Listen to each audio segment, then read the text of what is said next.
Welcome guys! Today we do a video about the 1250 and the 1200 BMW GSs.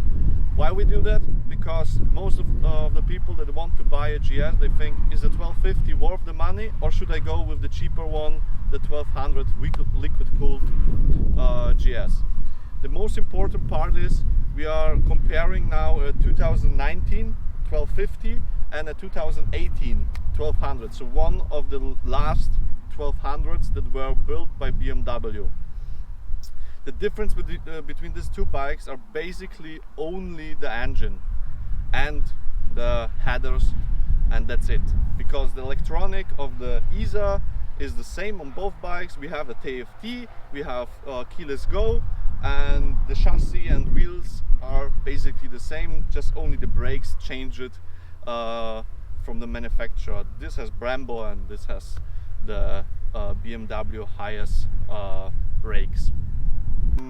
So let's talk about the engine.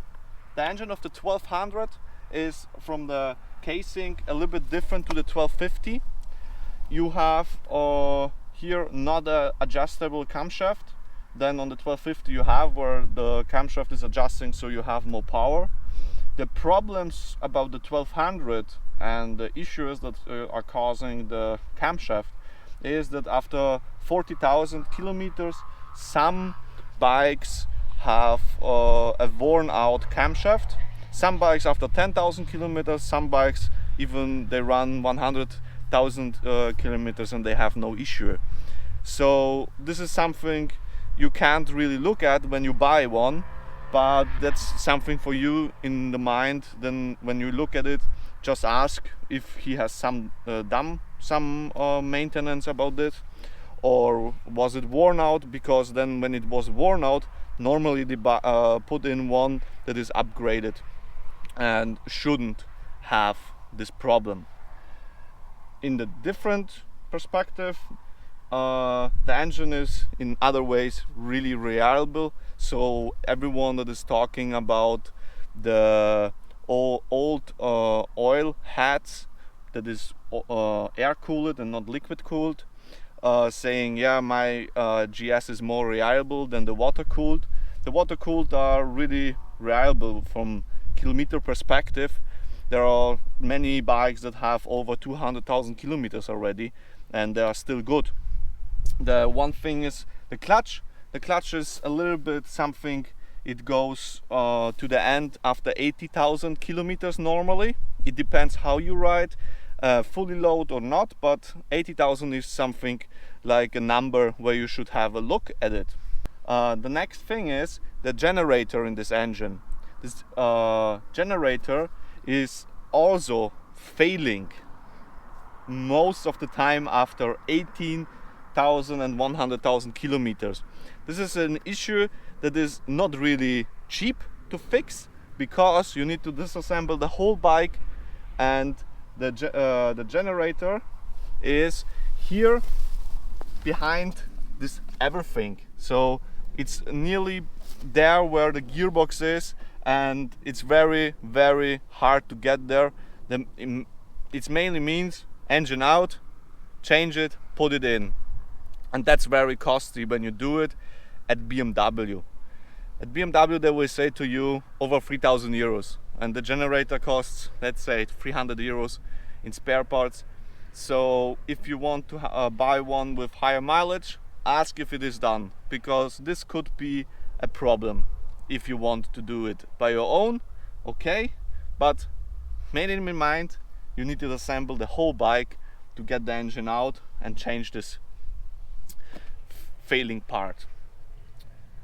In other words, this engine is good, the bike is good, but it has some issues, and these issues are from 2013 until 2018 as it was built in real. There is no really time where there were no issues at all, so they never really learned about the camshaft.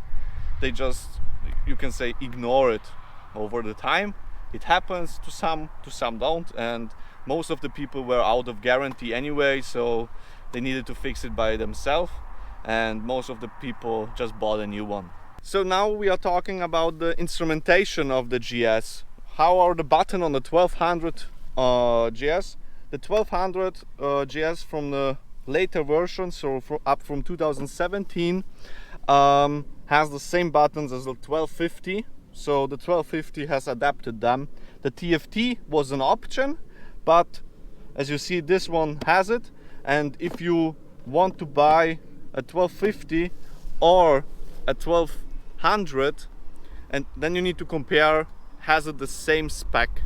Because if you don't have the TFT, then it's an older 1200 and then don't have the electronic feature.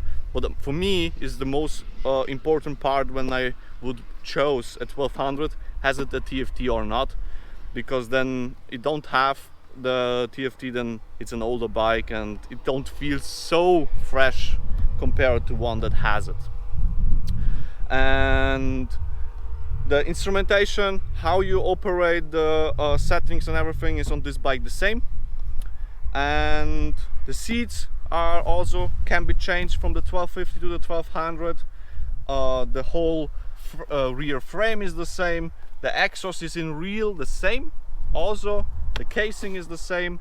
So yeah, the 1200 is living till today in real. Just only the engine left the bike. So we are now on the 1250 and I want to show you and explain you what's the difference to the 1250. Is the engine better? Is the generator better? I can say to you there is not a lot experience about durability over the time because the bike is in real 4 years old and there are many people that have 100,000 kilometers reached already, and one guy has already 500,000 kilometers on a 1250 driven. So that's a lot for such a young bike. And about the engine, it happens that the camshafts are still worn out, but I would say not that often as on the 1200. The generator also is not upgraded to a 1200, so this means it will also for sure happen that the generator will burn, so it needs to be changed.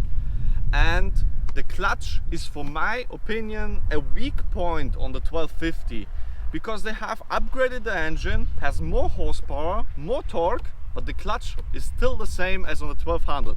Most people that are riding on the road, they will never recognize this minus point. But for me, that is driving off-road or some tricky parts, this was an issue because I burned the clutch. And some other guys that are driving off-road, they also say it's a little bit undersized. So of course it's a matter what bike you want to buy and how you want to use it, but mainly on the 1250 GS I would look that it is maintained still by a dealer. Most of them have still guarantee or a warranty from the dealer, and that's something I would say, if you want to have a good bike, then it should be maintained by a dealer or a responsible person that is known for a good service. This bike was not maintained by BMW, it was maintained by an ex-BMW mechanic that has his own shop, and I said I will go to him and not to a BMW owner, but he has a really good recommendation, is a really good friend of mine, and yeah, that's why I was taking it there. And in Austria most of the BMW riders know his name, and that's something up to you, but that's a younger bike than a 1200, so I would look that it is still in warranty or has it still lower than 40,000 kilometers. Can you extend the warranty just to be safe for the future issues that could happen? I don't mean you need it, I don't mean you need to buy a bike with the warranty, but a 1250 is a little bit expensive than a 1200. Sometimes a 1200 is more expensive than a 1250 because it has lower kilometers, but the 1250 has higher kilometers. So which bike would you choose? If it has the same spec, then I would say the 1200, yeah, why not? Because it has lower kilometers and is a nice bike to drive. What both bikes also have as an issue, what I forgot to say before, is the cardan and the drive shaft. This is something, there is a dealer recall about that, where they make a plug on the swing arm. So this is also something, check if the recall was done, because all 1250 and 1200 bikes, not GS, it's a GS, RT, S, R, every Boxer was recalled about that, to check the cardan and the final drive. So that's something, look at it, because it can be that this could be a problem, because it gets sometimes rusty inside, and that's an issue that is known by BMW, and they try to, let's say, fix it or help people to extend the lifespan of their bikes. All other things like electronic suspension or everything, they're basically the same, so there is no difference. It's just only the power, and for my opinion, I drove 1250. The power is crazy nice, but a 1200 has enough power too to drive everywhere, and on road you don't really feel that much power. It's just only the engine performance from lower RPM. I would say it's a little bit stronger on the 1250 than on the 1200, and that's basically it about the comparison and what I would show. So for my opinion is, you need to look what bike has for you the better option. Do you want to have a 1250 because it's a newer bike? Then it's of course go for the 1250. If you say I'm not really sure 1250 or 1200, then go for the options that you have. Has it lower kilometers? Is it cheaper? Then you can save money and have basically the same bike, and have maybe a little bit more budget for travels. So, or even when you have a 1200, then sell it in stock, take the parts off, and then put it on a 1250, and you will save also money, because mostly all parts can be reused on the 1250 from the 1200. So that's everything up to you. So I hope I helped you with my explanations, with the issues that one bike has and the other bike has. Basically they are the same bikes, as you heard also from the issues. So thank you for watching. I hope you like it. So if you like it, please like, subscribe, and see you next time. Bye.